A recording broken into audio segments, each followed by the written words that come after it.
Hello.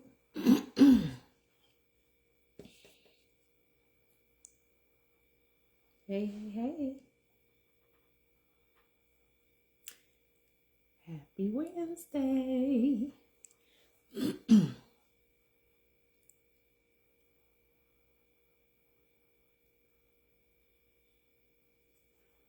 Happy Wednesday. Hello, happy Wednesday.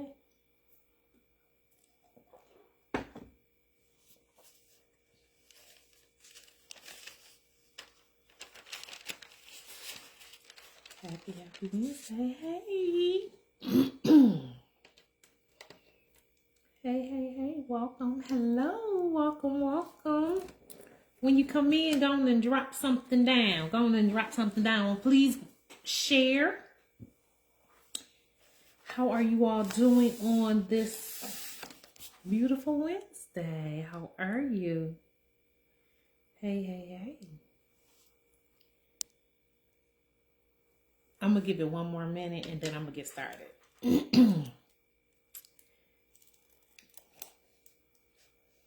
It's always one, Lord. It's always one.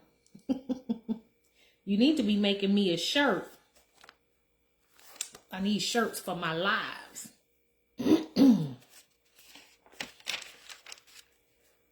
All right, y'all. Is it 5:02? Let's see. Good. I'm happy to hear that you're doing good, Deborah. Good. It is. I am the best. Thank you.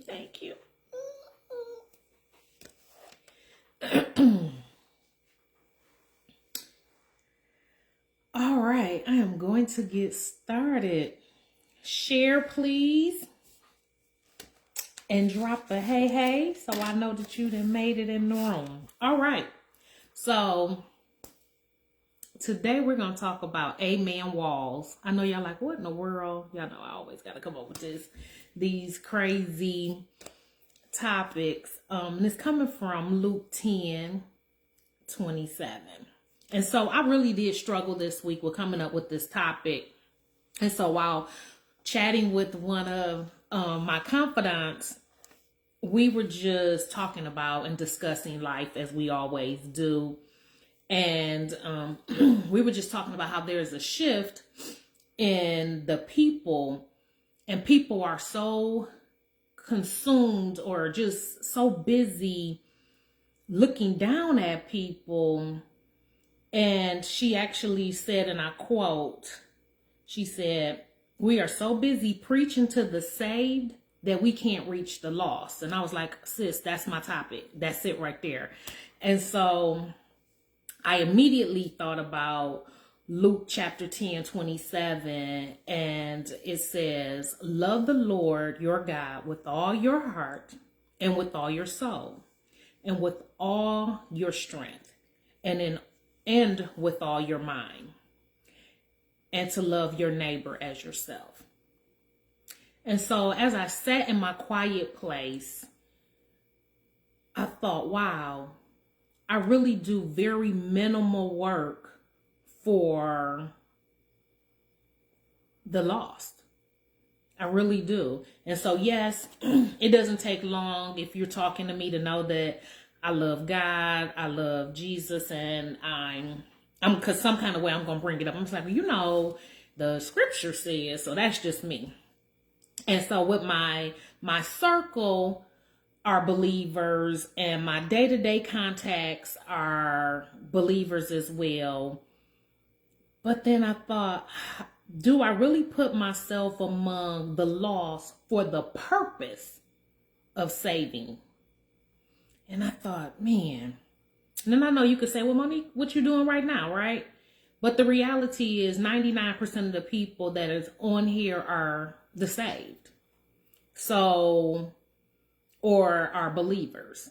So that's not really doing it. Then I thought about whenever I do my cupcakes or any of my desserts, and I'm really serious about making those sales, I'm create a flyer and I'm dropping it in all these different local Facebook groups. I'm very intentional. I'm even spending money on ads because I'm looking at making money. So I'm putting it out there and I'm trying to reach as big of an audience as possible.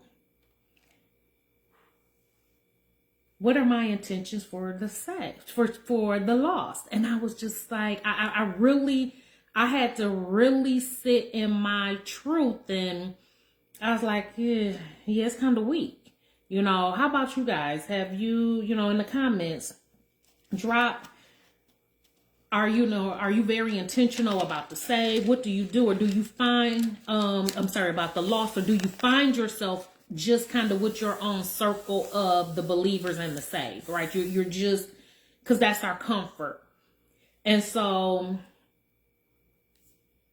we are not that we're not with the lost. We'll talk to them about everything else. We'll talk to them about the game. We'll talk about politics. We'll talk about shoes. Girl, where you get them shoes from? Or who, your hair is so cute. Who did your hair?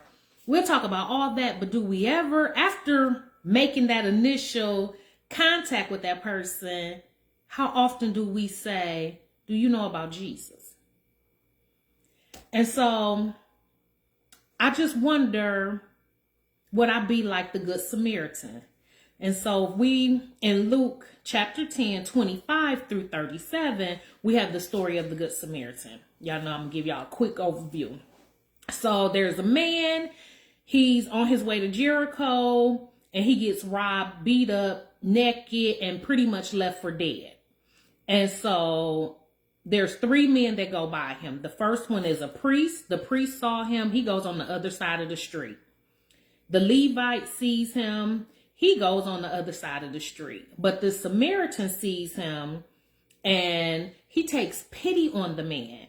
He actually cleans him up, bandages him up. He pours oil and wine on his wounds. He puts him on his donkey and he takes him to an inn. He stays the night with the man. And then the next day he goes to the innkeeper and he says, here's some money. Take care, old boy. I will return. And when I return, whatever I owe you, I will reimburse you. And so Jesus asks, Jesus is taught, this is a parable.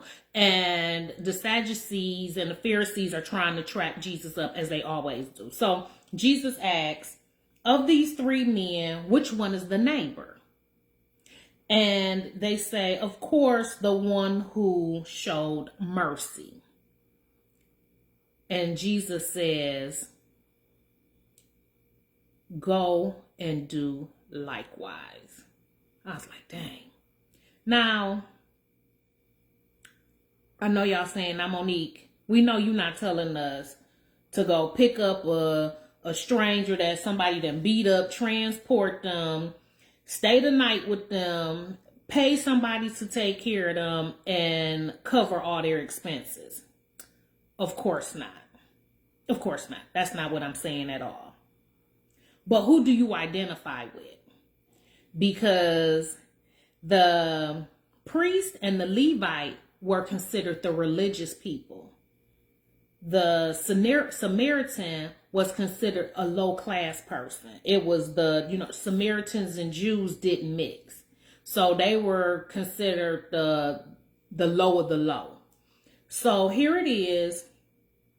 And so I had to ask myself, would I be like the religious people? I'm too high up here to stop. I'm on my mission because obviously if I'm walking, I'm trying to get somewhere. I'm trying to get to the church house. I'm trying to get to my house. I'm trying to get wherever I'm trying to go. Or would I stop and drop everything I got going on like the Samaritan and completely take care of this person because they need help? And so, and I know y'all like, okay, you got to give us something else because we not getting it. Okay. So now you got a young girl at your church. She's pregnant. Or the girl across the street next door, a girl you see, she's pregnant. Do we love on her or do we pass judgment on her? I was at an event once and this lady stood up and said, I want y'all to pray for my friend's granddaughter, y'all. She's 14 and she's having a baby. And I had to do the prayer. And so in that prayer, I prayed and I said, you know, Lord, I pray that this young, because the baby's coming. So I pray that God sends women, some Titus 2 women around this girl that's going to pray and teach her how to be a mother.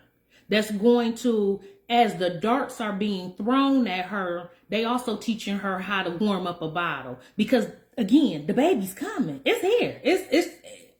She's pregnant. What are we going to do? Are we going to show compassion or are we going to show judgment? Perhaps it's a young man that's hanging out on the street.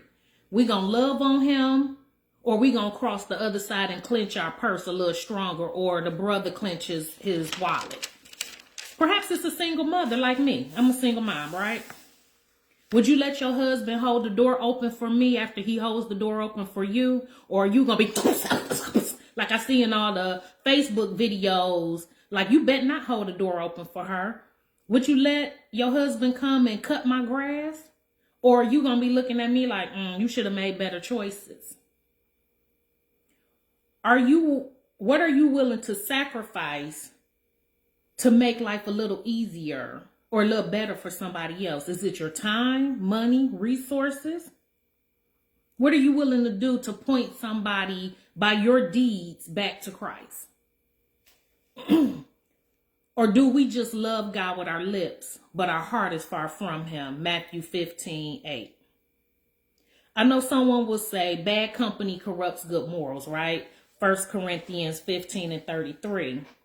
Yet we can do everything with the lost and with sinners.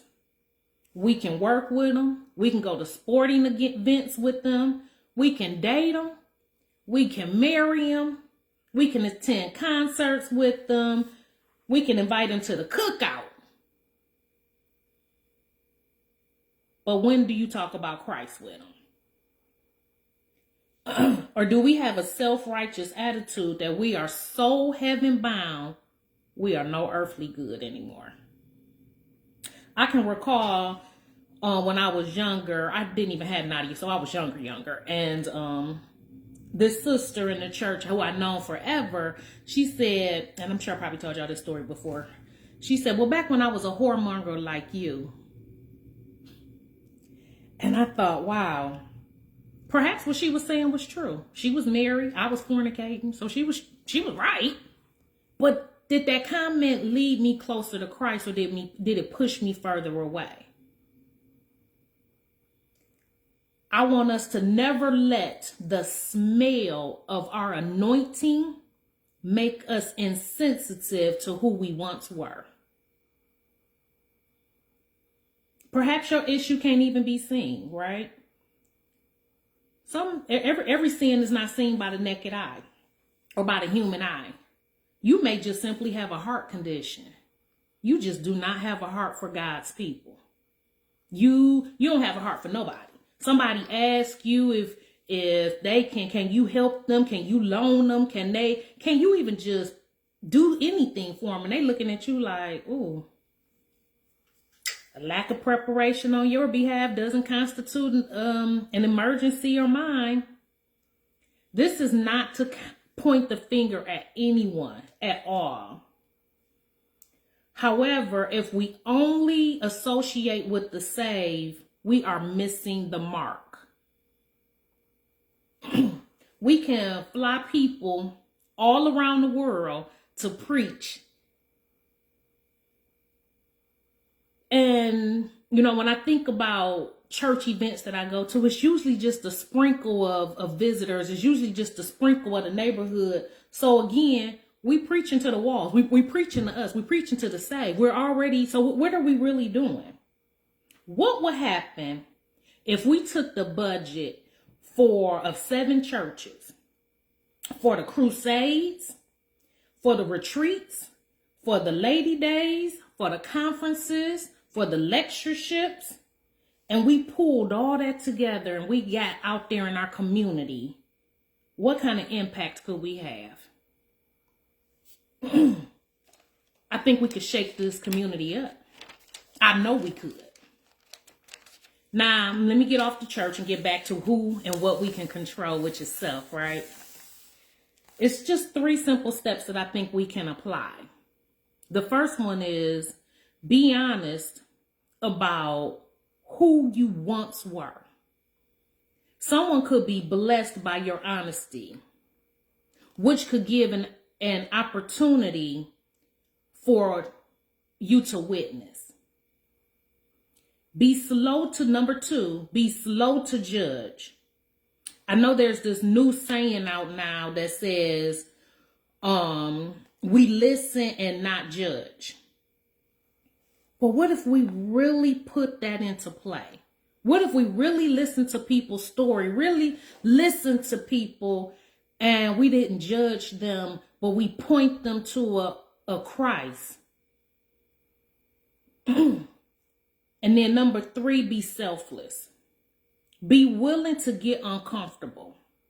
You just never know who you could be entertaining. We know that Hebrews 13:2 says that we could be entertaining an angel unknown. But what if your willingness to get uncomfortable led to a future Bible school teacher, led to a future minister, a future deacon, a future elder, or just simply a future member? I pray that this has helped you all in some way, shape, or form. I'm cutting it off because I'm starting to tear up, because this is real for me, because I know I've missed the mark on this. When I think about getting out there and really helping the community, it's so much work we can do. It's so much. But I just want to go over those 3 points again. Be honest about who you once were. Be slow to judge. And be selfless. I think that if we apply these 3 principles, we will see a church that grows quickly. Because people want to feel love. People want to see a sermon. People want to know that folks really care about me. Oh, you know what? I understand what all you might be doing. Because I remember one time when we were passing out literature back when I was in Detroit. And we would just go and put tracts at the people's doors. And I was talking to this guy, and he said, yeah, I hear what you're saying, but you know what? That church over there, they fed me when I was hungry. It was nothing I could say. Because they gave to a earthly need first. He had a need and they filled it. We got to be willing and quick, just as quick as we are, to talk about these politics, to talk about the scores, to talk about where the sale to get those shoes at. We got to be just that quick to want to help people and point them back to Christ. And not from a place of judgment, but from a place of love. All right, y'all, that's it. I love you guys dearly. Thank you so much for joining. And as always, I'll catch you next time, Lord's will. Bye.